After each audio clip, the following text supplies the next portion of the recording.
Assalamualaikum warahmatullahi wabarakatuh. Salam sejahtera untuk kita semua. Channel Banjasaurus Indonesia kali ini akan membahas materi PJOGA kelas 9 tentang pertolongan pertama pada kecelakaan atau P3K.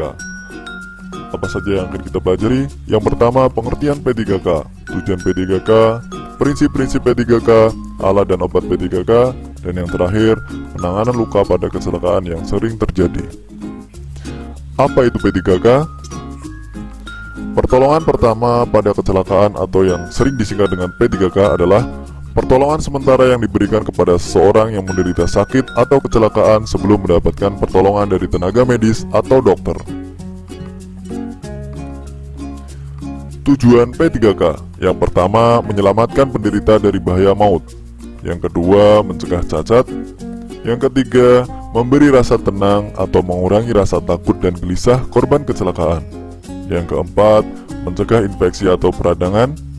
Dan yang kelima, mengantarkan penderita atau korban kecelakaan ke dokter, puskesmas, atau rumah sakit untuk pengobatan lebih lanjut.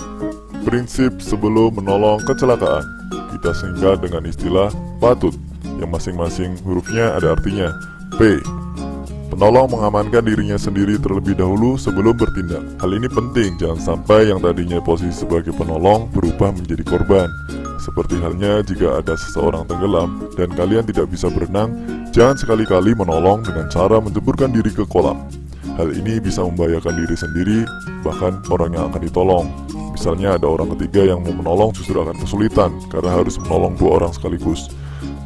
Salah satu dari sekian banyak alternatif yang bisa dilakukan jika menemui situasi tersebut adalah memberikan tali atau pelampung untuk diraihkan si korban sambil meminta tolong dengan orang sekitar. A. Amankan korban dari gangguan sekitar tempat kejadian sehingga bebas dari bahaya. Misalkan setelah menolong orang tenggelam, usahakan penanganan korban jangan terlalu dekat dengan arus yang dapat menyeret korban kembali ke air. Contoh situasi lain misalnya menolong korban gempa bumi. Segera pindahkan korban keluar dari gedung, karena bisa saja gempa susulan datang dan dapat membahayakan korban dan penolong sekaligus. T. Tandai tempat kejadian sehingga orang lain tahu bahwa ada kecelakaan atau bahaya. Misalnya kalian mendapati orang kecelakaan di jalan raya. Setelah pastikan diri kalian aman, maka pertama yang bisa kalian lakukan adalah mengatur lalu lintas yang ada di sekitar. Jangan sampai korban terlindas oleh kendaraan lain. U. Usahakan segera menghubungi ambulan, dokter, rumah sakit, atau polisi. Tapi lihat tingkat keseriusan lukanya dulu. Jika dirasa luka serius dan tindakan dokter sangat diperlukan secepat mungkin, maka hubungi dokter adalah hal yang harus dilakukan. Tapi jika hanya luka ringan, maka hal ini tidak perlu dilakukan. T. Tindakan pertolongan P3K berpedoman pada urutan penanganan yang paling tepat. Untuk cara-cara penanganannya kita pelajari pada akhir materi ya. Prinsip-prinsip P3K. Yang pertama, bersikap tenang dan tidak panik. Panik akan membuat seseorang tidak bisa berpikir secara jernih. Resiko kesalahan dalam tindakan akan lebih tinggi. Yang kedua, berikan pertolongan dengan cara yang cepat dan tepat. Karena lambatnya penanganan bisa berakibat fatal terhadap korban, seperti kehabisan darah pada kasus korban pendarahan hebat atau tersengat listrik. Ketiga, sebelum mengetahui berat ringannya cedera, jangan cepat-cepat memindahkan korban. Sebagai contoh, apabila korban mengalami patah tulang, maka teknik pemindahannya harus hati-hati. Yang keempat, jika ada luka, usahakan agar korban tidak melihatnya, sebab dapat membuat korban menjadi panik. Panik pada korban bisa berakibat pada sulitnya penanganan P3K. Mengingat kembali, tujuan P3K adalah salah satunya memberi rasa tenang atau mengurangi rasa takut pada korban. Yang kelima, setelah mendapat pertolongan pertama, segera dibawa ke dokter, rumah sakit, atau puskesmas untuk penanganan selanjutnya. Perlu diingat bahwa P3K adalah pertolongan sementara. Untuk penanganan yang lebih lanjut tetap dilakukan oleh dokter dan tenaga medis sebagai ahlinya.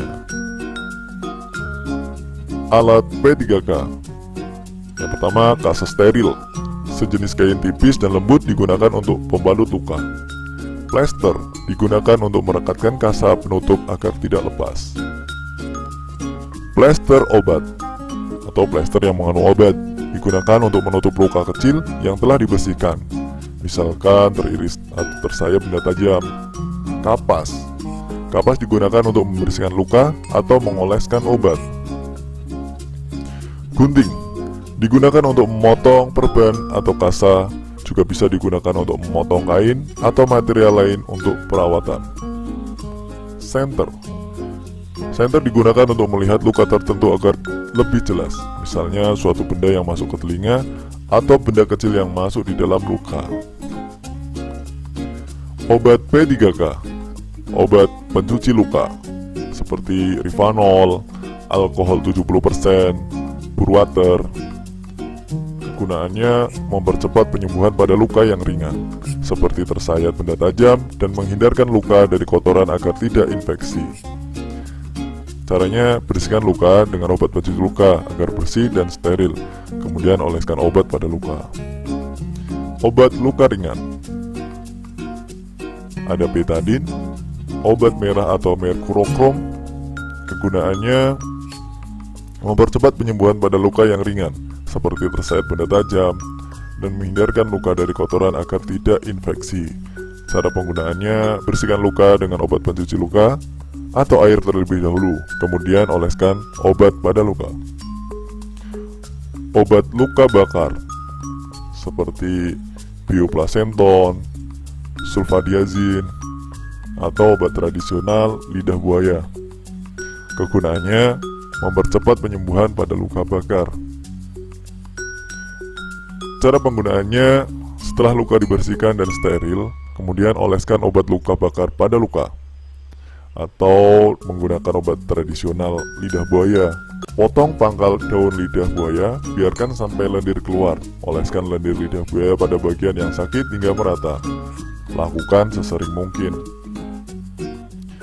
Penanganan luka pada kecelakaan yang sering terjadi.